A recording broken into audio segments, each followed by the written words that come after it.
What's up guys and welcome back to my channel. Oh, I left my barriers from the last video. um I'm gonna leave that in. How you doing guys? I forgot what I was gonna say. What's up guys and welcome back to my channel. If you're new here, then welcome to our little corner of the internet. Today we're watching Tiru and how humans broke the game. Let's see what this video is about, guys. This video was made in partnership with CuriosityStream.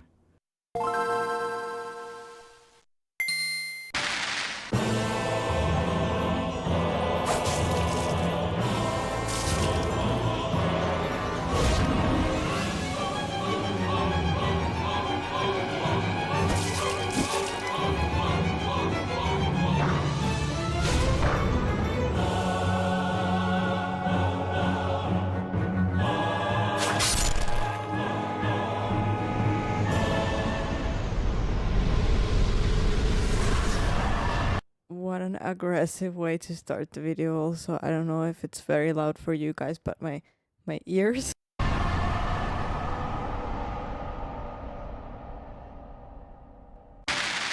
Humans are the current #1 build in the meta, but they haven't always reigned supreme.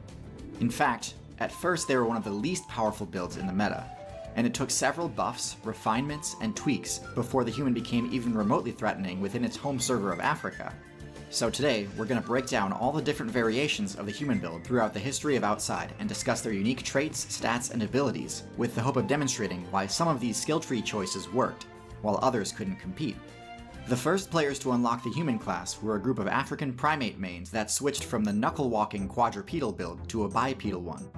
It's important to note that at this point, they hadn't sacrificed their arboreal mobility perks yet, and relied heavily on their ability to climb to escape danger. The top tiers at the time were all large terrestrial mammal builds far too strong for Australopithecus to challenge them, so their only option was to avoid them. It might seem counterintuitive to switch to a bipedal build when your playstyle is centered around the arboreal zone, but the reason this was so crucial was because it freed up their hands to be able to carry items back to their tree. This was the first step towards refining the cooperative, loot-sharing playstyle that have made humans so dominant in the current meta. Now, you might be surprised to learn that the devs have nerfed humans in the past. The tree-dwelling strategy was seen as a cheap way to avoid dealing with other players, and so the devs decided to reduce the number and size of trees in the Africa server. This forced humans to ditch their arboreal strategy and spec into ground-based abilities. I don't know why, but they seem very kind of... I think this is from the game Ancestors, by the way. This is a game I used to play. But they seem very clumsy, kind of like clumsier than monkeys. I think it's just because of the way that he's telling it, but... And for a while, humans got absolutely bodied by other players. Even with the ability to use items and create tools, the other builds in the region, like saber-tooths and giant hyenas, were far too strong for humans to deal with. They had to rely solely on the thieving skill to get by, but this disadvantage was slightly mitigated by their newfound ability to crack bone using tools, letting them scavenge for marrow after big cats had finished with the kill. Once humanity had scraped together enough evolution points by scavenging, they finally got to level up some of their stats and give themselves the ability to survive by hunting rather than scavenging. They spec'd into longer legs and less body hair, allowing them to finally unlock one of the human's most powerful signature abilities, sweating. Sweating allows the player to recharge their stamina even while moving, whereas other That's crazy. I really doubt that they were that hairless, though. That looks like just not normal. builds are forced to stop and use the pant ability to recharge stamina. They could justify putting all of their evolution points into mobility rather than power, because by this point they'd also leveled up their crafting enough to make spears, the staple best in slot two-handed weapon until the invention of gunpowder. A sustainable source of meat is worth a lot more XP than fruit or scavenged marrow. So much so that this let humans finally start leveling up their intelligence to a truly staggering level, promoting both cooperation and innovation. But once again, nerfs were on the way. Just before the Ice Age balance patch hit, a faction of the human player base migrated servers, establishing themselves in the Europe server. Most of the others stayed in Africa. The Ice Age patch hit, and it led to two very different changes in the two servers that the humans were playing on. In Europe, as you probably expect, the overall temperature dropped and ice damage became a threat. The humans, as well as most of the other top players there, spec'd into bulkier builds that could survive the cold better. In short, the update didn't really affect them too badly. This group became known as the Neanderthal faction. The humans that remained in Africa, now known as the Sapiens faction, faced a much worse update. Ironically, during the Ice Age, Africa got hotter and drier. The large herbivores humans had such a good matchup against all left, and the human player base in Africa was reduced to the brink of extinction, with player counts below 10,000. They survived by leveling up their fishing skill, scavenging for shellfish and other low XP sources, as they too made their escape from Africa. When they finally escaped Africa, they were finally back in a server that they could thrive in, but they had competition. Neanderthals had the highest stats of any human build in history. They had bigger brains, more girthy bodies, stronger muscles, just undeniably a more viable build compared to Sapiens. Oh, I wish I saw this earlier because there was this one video I watched and I didn't know that there were different types of humans, and this explains it perfectly. Now I understand.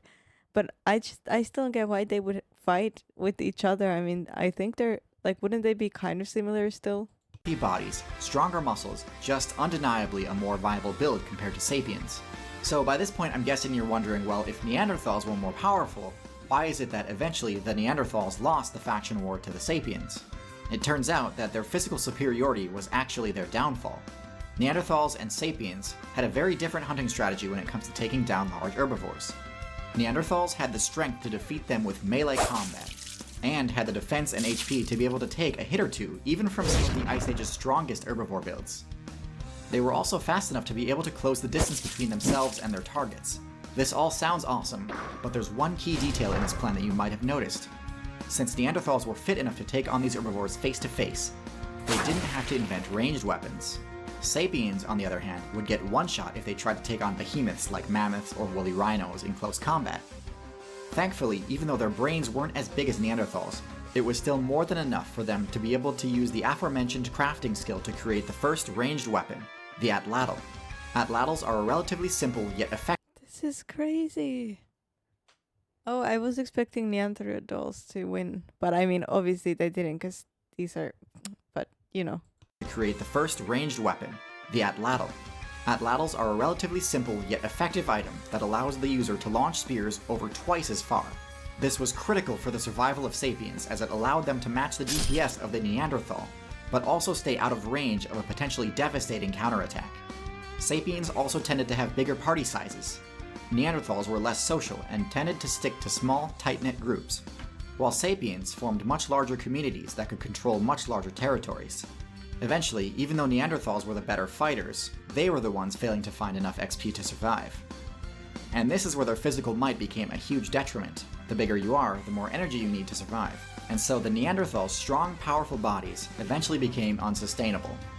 Most of them were defeated in combat or starved, although a few did end up actually switching factions and joining with the Sapiens. But finally, after defeating their most dangerous opponent, humans were free to dominate the game as the new top tiers. They mastered several key advanced techniques such as agriculture, archery, and sailing, allowing them to push the meta far past what other builds ever thought possible. You'd think that they would all work together to rule the game, but unfortunately many of them ended up engaging in PvP with each other. It kinda makes sense given that other players are hardly even a challenge, but nonetheless, infighting is their biggest weakness right now. Anyways, hopefully that gives you a better background on the history of the game's most overpowered build. Oh, it doesn't end yet. I was like, oh, I hope this doesn't, or does it? Oh, I could watch an hour of this. This was so much fun.